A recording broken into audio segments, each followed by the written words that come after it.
Hello, hello, hello, hello, hello. You're listening to Conscientious Conversation. And I'm your host, Will Prophet. I hope your day is going wonderful. I hope you are allowing that insight, that focus that you need into your day and not letting anything distract that. So I want to talk to you today about, listen, no one has the market cornered on pain, suffering, war stories,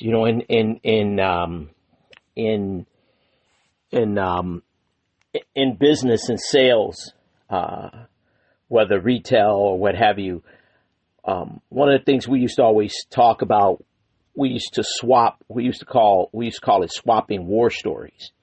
And basically swapping war stories was just a creative way of saying, we all got stories, right? We all got reasons. We all got a reason, we all got stories to tell that are somewhere embedded in someone hurt us, someone did us wrong, someone forgot about us, someone we didn't get totally the right deal, or we didn't get 100%. We don't think we got everything we wanted out of the deal. Whatever. We all got stories. We all got hurt. We could all probably write a book, right, on pain or loss, right? Loss. Okay. A lot of times the book on loss is longer than the book. If someone asked you to write a book, your book on loss would probably be longer than your book on wins.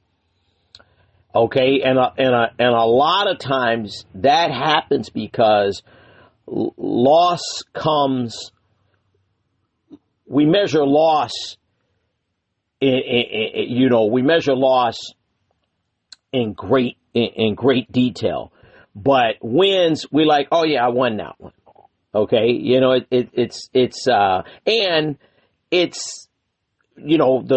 The idea of when you chase the win, you've heard me talk about how sometimes you might have won, but you don't realize it because you're so busy still running. You didn't ran past the finish line.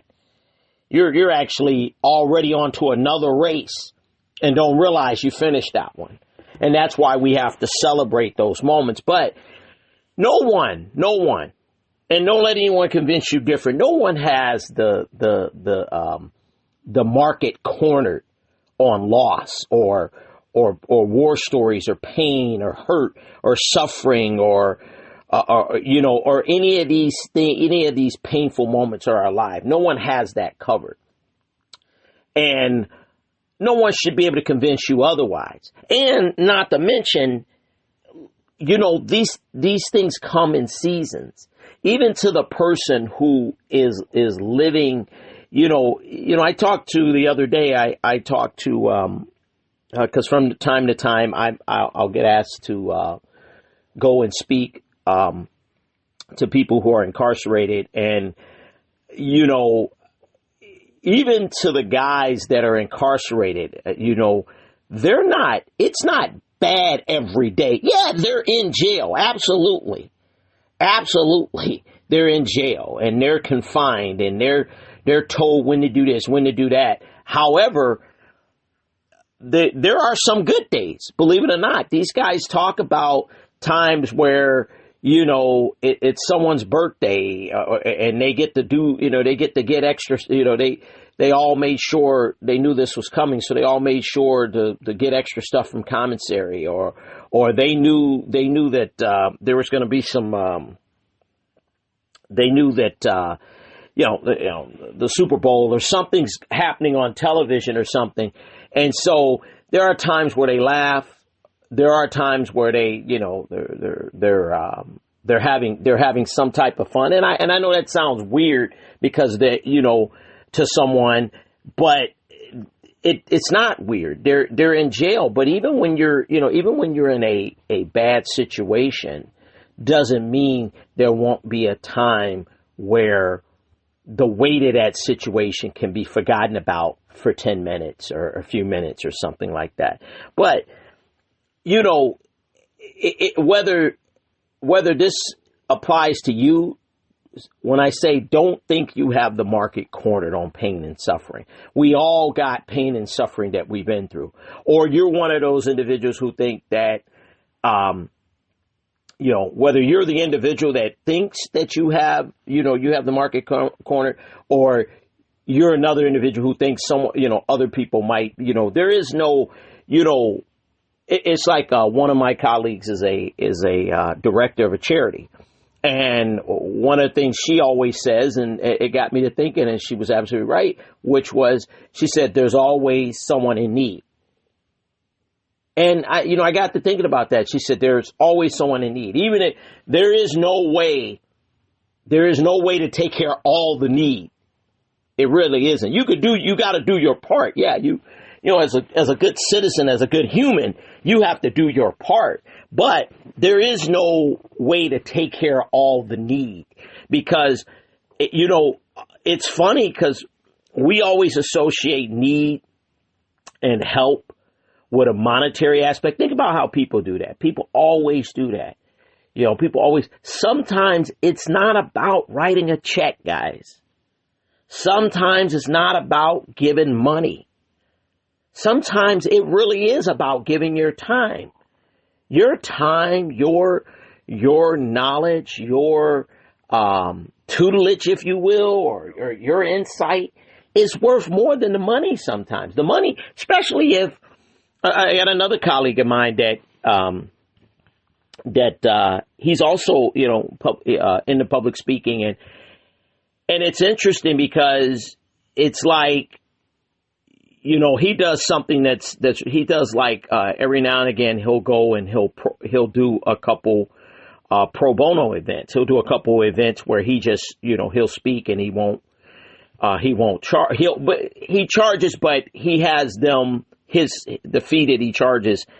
He kicks it right back to them for them to use for specific things. So whatever it might cost them for an event, to bring in a DJ, to bring in staff and all that, and basically he donates his fee back to those individuals that are putting on the event. So it kind of that's his way of giving back. But again, she said to me, well, there's always someone in need. There's always going to be someone in need. Even if you provide a person with housing, okay, well then now if they couldn't afford the house, so now here's a house. And places like Habitat for Humanity, for example, a great organization, they do this all the time, where they turn around, okay, you built the house. Well, now you need to fill the house. So now there's things you need to buy for the house, and then after you buy those things, it's, now it becomes down to maintaining. It's not just a matter of, giving someone something. The old saying is what? Give a person a fish, they eat for a day, but teaching the fish, they eat forever, or teaching the fish, they can feed themselves forever. And so the point I'm trying to make is that there is no one that has, like she said, there's going to always be need. Okay, you take care of one thing, there's something else. You take care of another, and then once you're done, even if there was some type of 10 steps of need, right? And you took care of all 10 steps. Okay, now you got to move on to the next person and their 10 steps and their 10 steps, and then maybe something happens, where the person, the first person you help, now they lose their spouse or something, or their significant other, where now they have to, now they have another need or something. You know what I'm saying? So the best thing you can do is to always be present. Remember, I talk about this all the time. If you can help someone, help someone.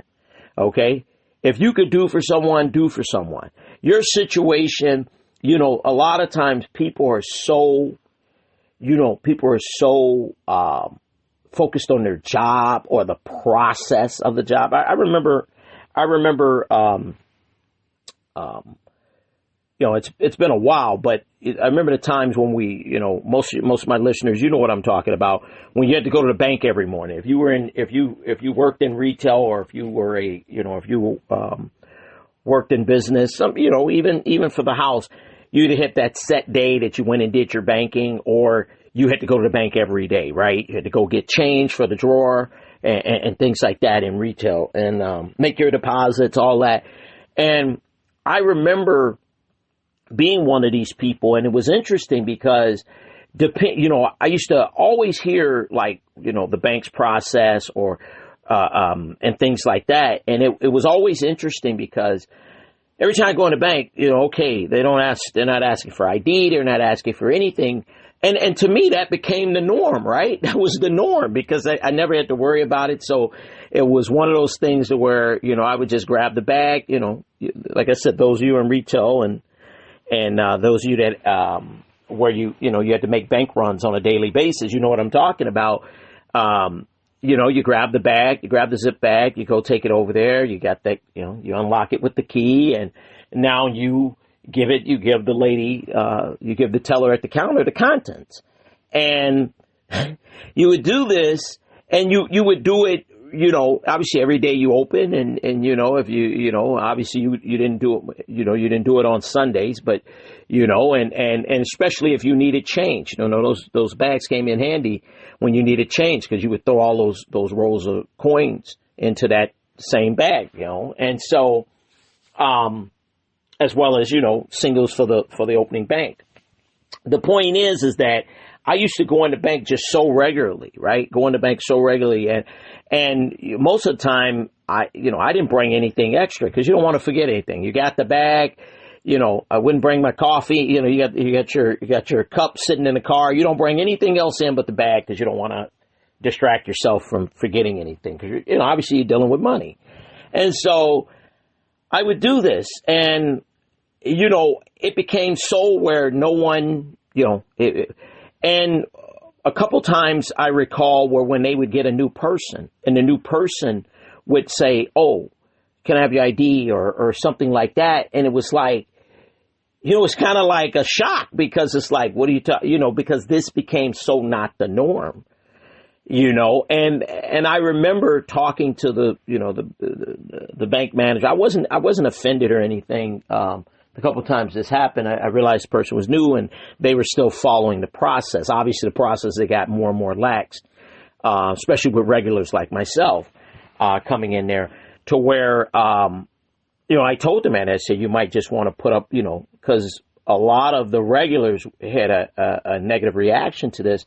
And so I told him, I said, you might want to put a sign up. So he put a sign up, and that kind of softened it. But the point I'm trying to make is that, with that, I remember how some people act like it was the end of the world, or like it was a travesty, or it was like they had cornered the market. As I opened up with the show today, like they had the market cornered on inconvenience, or they had the market cornered on suffering, or it was so painful for them to walk back to the car, grab the ID, bring it in.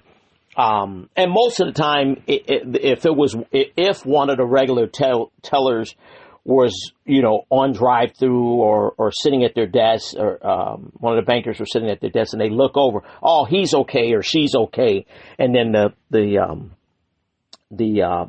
employee in training or the new teller that was still learning would then say, oh, okay, and do it. But the point is that how they would go on this tirade. But I bringing that up is to my point. You don't have the market cornered on suffering and pain. No one else does either. You don't have the market coming up on bad stories or how something's happened to you or anything like that. Things happen. Okay, things happen. Okay,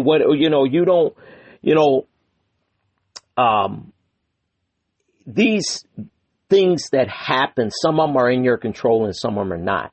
And you can do all the preparation, you could do all the preparing, and sometimes things still happen, and so what you have to do is you just have to be aware and you have to be prepared, and that's why, I'm always telling my younger listeners, don't waste time. Don't try and chase this, the old saying, we used to call it keeping up with the Joneses, as the expression goes. You're trying to chase what you saw someone doing on social media or what you think, as I've said to some of the younger listeners, that's called an edit button. You know that, right? That's a lot of times the videos and things you see, that's what editing is for. Even the movies, you've heard me talk about the movies and how, most of the time when they make a movie, they have 10 hours of film, 20 hours of film, sometimes more than that. And they condense that down to what you're seeing. I think it was Avatar. Avatar was they said it was I think they hold the record for the most amount of film.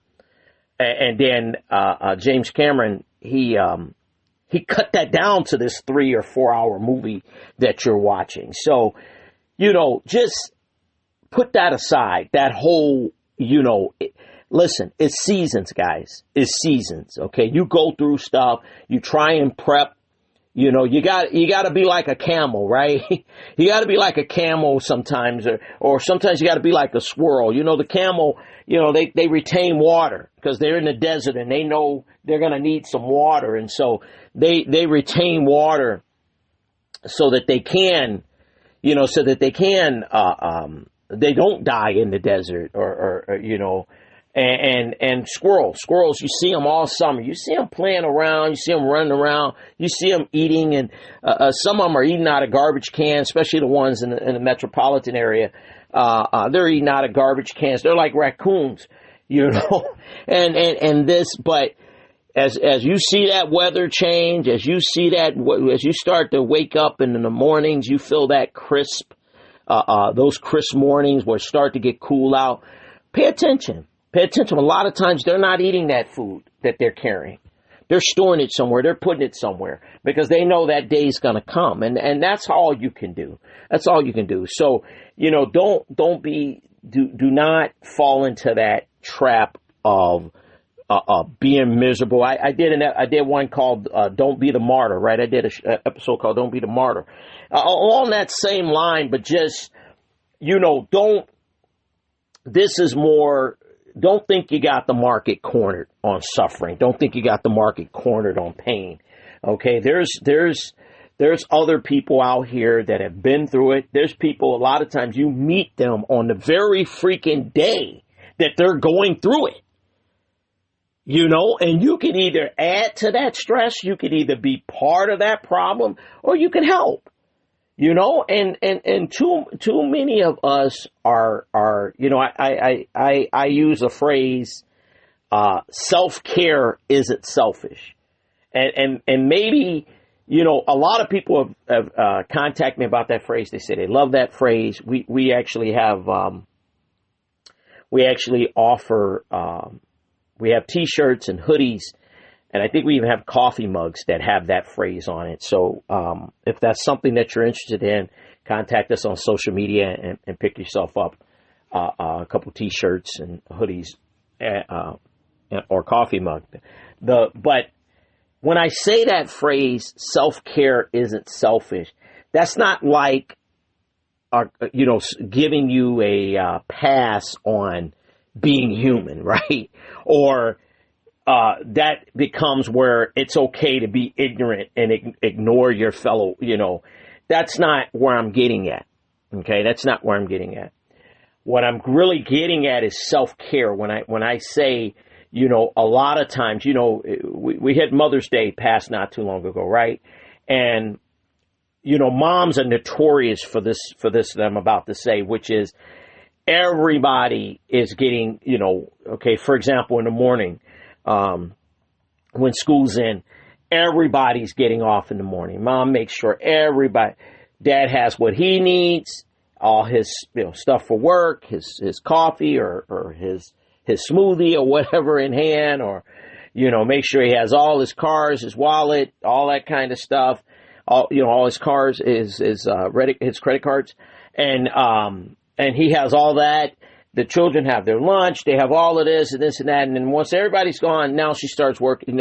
Now she starts working on herself. Or now she tries to start working on herself, but she realized, she lost all that time. And so now she's having to do things on the way or sneak into the bathroom just before she walks in the door at work, or stop off at the restaurant, the McDonald's across the street, run inside and do her makeup in that bathroom before she runs into work, what have you. Okay, that's what I mean when I talk about self-care is not selfish. So when that day comes where mom takes a day and make it a spa day, or when the day comes that mom turns her phone off for an hour and then everyone acts like the world is ending, and then everyone's like, and mom shouldn't be apologetic for turning her phone off for 1 hour so that she can get a not just sanity but clarity. And so that's what I mean by that statement. Self-care is not selfish. But the takeaway is, don't think that you're the only one that have went through what you went through. Don't think that you're the only one that's going through what you're going through. And don't think that when you do go through whatever you go through, that you're the only one that's been through it. We all go through something. We might have different names. We might be different colors. We might be different heights and different weights, and live in different places, and have less money than the other, or more money than the other, or be considered upper class, be considered middle class, or whatever. The reality is we all go through things, okay? And sometimes going through those things is what will bond us. Sometimes, most of the time, what you go through is the building blocks so that you could become that you want to become. So, you've been listening to Conscientious Conversation. I'm your host, Will Prophet. You know what? Let me say this too. When you do go through those things, don't lose it. Don't lose it. Try to be as prepared as you can for it, and stay the course. You hear me say all the time, stay in the saddle. So go make today and the rest of your day a good day. Don't get caught up in any of the nonsense, any of the negativity, and do not let whatever you go through define you.